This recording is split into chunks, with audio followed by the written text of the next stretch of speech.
Сәлем достар, сіздермен бірге айтылмаған құпия каналы. Маған тіркеліп, лайк басуды ұмытпаңыздар.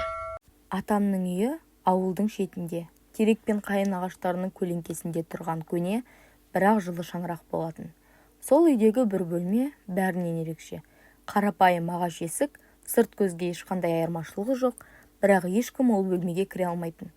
Атам шегелеп қойғандай, анам мен әкем тіпті де жақындамайтын. Ол есік әрқашан жабық, бос қойма дейтін атам. Бірақ балалық сезіммен мен оған сенбедім. Сол бөлмеден кейде түн ортасында әлсіз жарық жылтырап, түсініксіз күбірлеген дыбыс естілетін. Атам үнемі таңертең ерте тұрып тауға барады. Сол күні де солай болды. Анам мен әкем де жұмысқа кетіп қалды. Үйде жалғыз қалдым.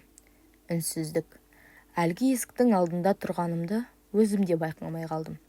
Есік сәл ашық, жүрегім тарсылдап кетті. Терең дем алып, есікті итеріп қалдым. Бөлменің іші қараңғы әрі салқын еді.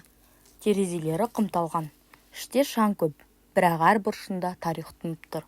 Қабырғада ескі фотосуреттер, арасында жас кезіндегі атам, танымайтын адамдар, және таңғаларлығы менің кішкентай кезімдегі бір фотом бар екен. Қалай? Бұл сурет ешқашан түсірілмеген сияқты еді. Бұрыштағы темір сандық бірден көзге түсті. Үстінде қоңыр конверт жатты. Ашып қарасам, ішінде атамның қолымен жазылған хат бар. Егер сен осы хатты оқып тұрсаң, демек, мен сені дайын деп таныдым. Бұл бөлме біздің отбасы тарихының шынайы куәгері. Сандықтың ішін ашу үшін кілт керек. Ол менің ең жақсы көретін күйімді сақтап тұрған домбыраның ішінде. Бірақ абай бұл. Бұл жол тек шын жүректі адамға ғана ашылады. Атаң. Қатты толқып кеттім. Атамның домбырасы ол бөлмеде емес, қонақ бөлмеде. Қабырғада ілулі тұрған. Ішінде кілт бар ма? Кеш бата мен атамның домбырасын қолыма алдым. Бұл ерекше домбыра болатын. Қарағаштан жасалған. Шанағында өрнек те жоқ, бірақ жарқырап тұратын. Қолым қалтырап, шектерін тарттым.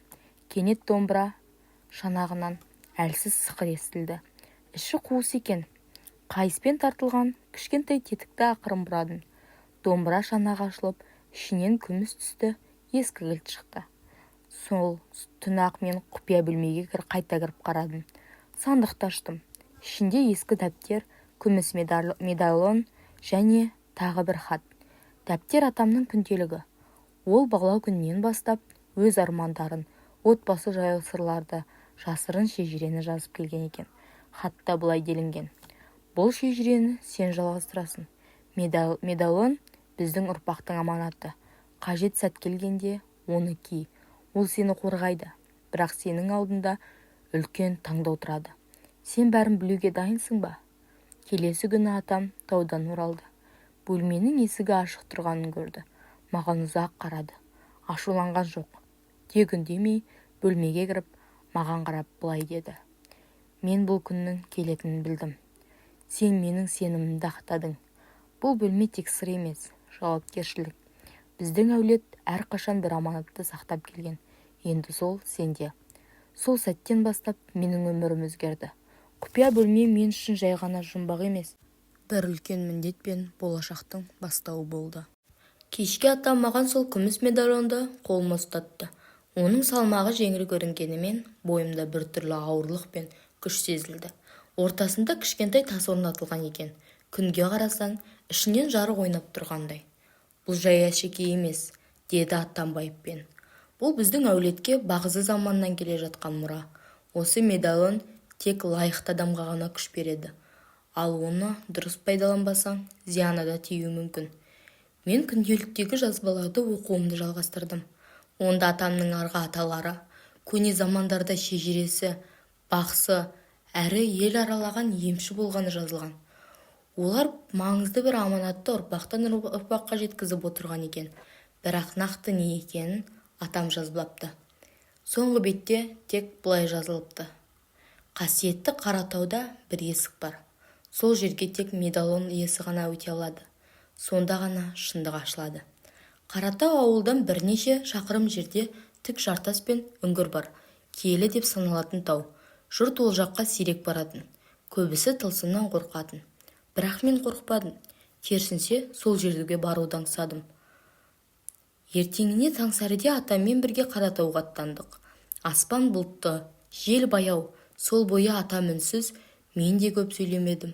Көңілімде біртүрлі қобалжу мен үміт қатар жүріп отырды. Жартасты өрлей келіп, бір үңгірге жеттік. Аузына атам шөппен қалағандай тас жинап тастапты. Ол тастарды ақырын ысырып, қолымен жертасты сепалап жүріп, бір тесікті тапты. Маған бұрылып, медалонды ал.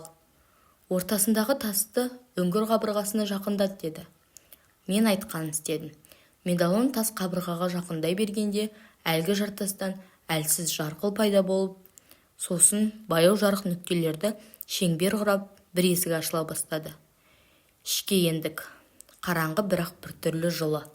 Қабырғаларда белгісіз таңбалар, көне өрнектер. Ең түкпіріндегі таста бір жазу бар. Шындықты білген адам ұрпағының бағбаны. Қорықпа, ендігі жол сенің жүрегің мен таңдауыңда. Атам маған қарады. Сен енді бұл әулеттің шежіресісі болдың. Бірақ бұл құрмет емес, міндет. Шындықты сақтайсың ба, жариялайсың ба? Оны сен шешесің. Адамдар дайын болмаса, шындықта қауіпке айналады. Мен үндемедім, бірақ жүрегімде жауап анық еді. Осылайша мен балалықтағы бір қызығушылығым үлкен аманатқа айналды. Құпия бөлме, жай ғана бөлме емес, тарих пен болашақтың тоғысқан мекені болды. Енді мен де өз ұрпағыма бір күндері дәл осы бөлме жайлы айтып отыратын шығармын. Күндер өтіп жатты. Қаратаудағы есік қайтадан жабылды. Ал медалон менің мойнымда қалып қойды. Құпия бөлме бұрынғы қалпына келді. Бірақ енді ол маған тылсым емес, таныс жер. Атам маған бұрынғыдай қарамайды.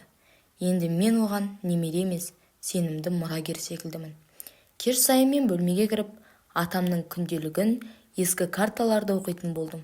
Атам мені біртіндеп бұрынғы шежірешілердің іліміне үйрете бастады. Әр таңбаның мағынасын, әр есімді, әр әулеттің тарихын. Сол тарихта қанша жұмбақ, қанша соғыс, қанша үміт, қанша сатқандық бар екен. Бір күні атам жаныма келіп, маған баяу үнмен былай деді. Бұл мұра сенімен тоқтап қалмауы керек. Ертең сен де бұл бөлменің есігін бір балаға ашасың. Қашан екенін жүрегің біледі. Мен үнсіз басымды изедім. Арада жылдар өтті. Атам дүниеден өткен соң, мен сол үйде қалдым. Ауылға мұғалім болып орналастым. Кітапхана аштым. Балаларға күй, тарих, шежіре үйреттім. Бір күні құпия бөлме сол күйінде қалды. Ешкімге тіс жармадым. Уақыт келмеді. Бір күні менің кішкентай ұлым жарас бөлменің есігін қарап тұр екен. Әке, мына есіктің артында не бар, деді ол. Мен күлімсіреп жауап бермедім. Іштей ғана, сен дайын болғанда өзің білесің, дедім. Соңы, назарларыңызға рахмет.